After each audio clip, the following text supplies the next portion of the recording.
Hi guys, welcome back to our channel. ఎలా ఉన్నారు అందరూ? నేనైతే చాలా బాగున్నాను.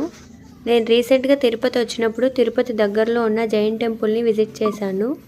ఇదివరకే 1 or 2 టైమ్స్ నేను వెళ్ళున్నాను. మరి ఇప్పుడు ఎందుకు అప్లోడ్ చేస్తున్నానంటే మన ఫాలోవర్స్లోనూ మరి తిరుపతి దగ్గరలో ఉన్న చాలామందికి ఈ టెంపుల్ గురించి తెలీదు. ఎవరైనా తెలియని వాళ్ళు ఉంటే చూస్తారని అప్లోడ్ చేస్తున్నాను. ఇది రాయల చెరువు రోడ్డుకు ఉంటుంది. చూడండి లోపల ఎలా ఉంది అనేసి. వీడియో కొంచెం లెంతీగా ఉంటుంది, చివరి వరకు చూడండి.